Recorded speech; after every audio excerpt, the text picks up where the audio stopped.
اس استغفار کے فائدے ذرا سنیے گا.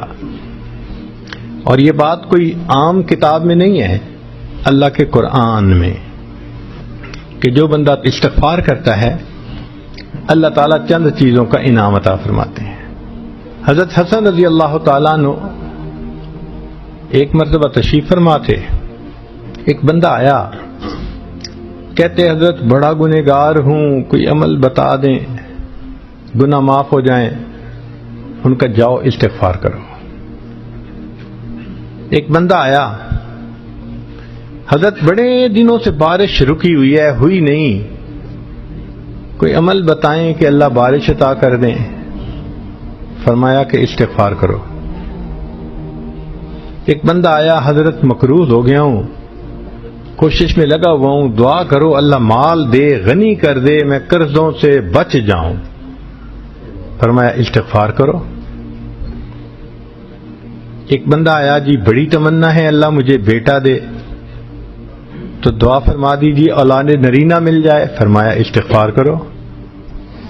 ایک بندہ آیا، جی میرا باغ ہے، دعا کریں پھل بہت دے تاکہ ریٹرن زیادہ ہو. فرمایا استغفار کرو. پھر ایک بندہ آیا، اس نے کہا جی کہ میرے گھر میں پانی کا چشمہ آ جائے نا تو کیا بات. فرمایا استغفار کرو. اب جو بندہ قریب بیٹھا ہوا تھا نا وہ بڑا حیران کہ یہ اچھا نسخہ آ گیا ہے حضرت کے ہاتھ میں، جو آتا ہے استغفار، جو آتا ہے استغفار. تو اس نے کوشچن پوچھ ہی لیا کہ حضرت آپ ایک ہی عمل سب مشکلات کے لیے بتا رہے ہیں. تو سیدنا حسن رضی اللہ تعالیٰ عنہ نے قرآن مجید کی آیت پڑھی کہ اللہ تعالیٰ قرآن مجید میں فرماتے ہیں فَقُلْتُ اسْتَغْفِرُوا رَبَّكُمْ إِنَّهُ كَانَ غَفَّارًا. تو گناہ معاف ہوتے ہیں استغفار کرنے سے. یرسل السماء علیکم مدرارا، وہ تم پر بارشیں برسائے گا.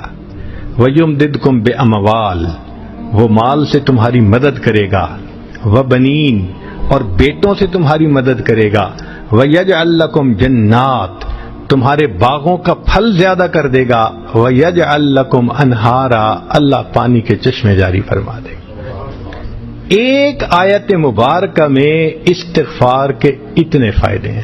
آج مجھے بتائیں جتنے لوگ پریشان ہوتے ہیں، عورت پریشان اولاد نرینہ نہیں ہے، مرد پریشان بچے ہی نہیں ہوتے، مرد پریشان کہ جی قرضے سر پہ چڑھ گئے، کوئی پریشان گناہ بہت ہو گئے، کوئی چاہتا ہے کہ اللہ تعالیٰ میرے کاروبار میں برکت دے دے.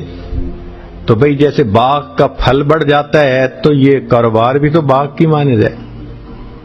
استغفار کا ایک عمل ہم اگر پابندی سے کرنے لگ جائیں ہمارے سارے مسئلے اسی سے حل ہو جائیں. کسی عملیات والے کے پاس جانے کی ضرورت نہیں ہے، نہ حساب کروانے کی ضرورت ہے، نہ کسی سے کچھ لکھنا لکھوانے کی ضرورت ہے.